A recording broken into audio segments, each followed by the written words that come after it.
अंबिकापुर में ट्रांसपोर्ट नगर बसना दूर की कोई कोड़ी दिखाई दे रहा है। ऐसा इसलिए क्योंकि नगर निगम ने नगर बसाने के लिए 12 साल में लाखों खर्च किए, लेकिन उस जमीन पर जो ट्रांसपोर्ट नगर के लिए दी ही नहीं गई है।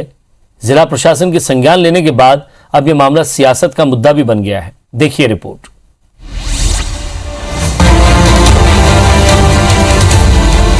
अंबिकापुर के ट्रांसपोर्टर्स को व्यवस्थित करने सरकार की तरफ से ट्रांसपोर्ट नगर बनाने की योजना करीब 12 साल पहले अंबिकापुर नगर निगम में शुरू की गई। इसके लिए पहले बनारस रोड की तरफ लाखों खर्च कर बसाने की कोशिश की गई, मगर बाद में निगम को पता चला कि वो जमीन फॉरेस्ट की है, जिसके कारण इसे बिलासपुर चौक के आगे शिफ्ट किया गया। यहाँ करीब 3 एकड़ में निगम ने करीब 60 लाख रुपए खर्च कर गुमटियां, ट्रांसफार्मर, अप्रोच सड़क का निर्माण करा दिया। मगर आपको जानकर हैरानी होगी कि यह जमीन ट्रांसपोर्ट नगर के लिए नहीं बल्कि CGMSC को आवंटित की गई है।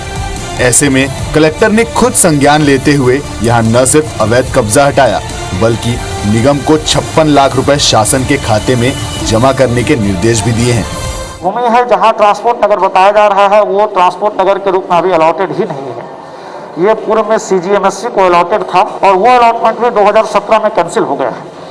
तो पहले ये ट्रांसपोर्ट नगर के रूप में नगर निगम को अलॉटेड होगा, उसके बाद ही इस पर किसी का सेटलमेंट किया जाना पॉसिबल होगा। नगर निगम के कारनामे को लेकर विपक्ष ने सत्ता पक्ष पर जमकर हमला बोला है। विपक्ष का साफ तौर पर आरोप है कि ट्रांसपोर्ट नगर को लेकर निगम के महापौर और अधिकारी गंभीर नहीं हैं।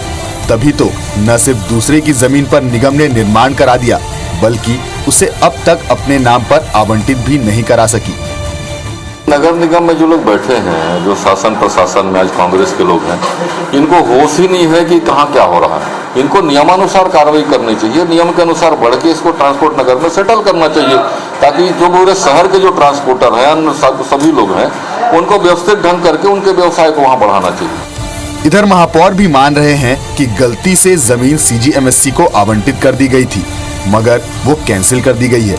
खैर, महापौर की यह भी दलील है कि जमीन को निगम के खाते में दर्ज कराने की प्रक्रिया जल्द ही पूरी कर ली जाएगी।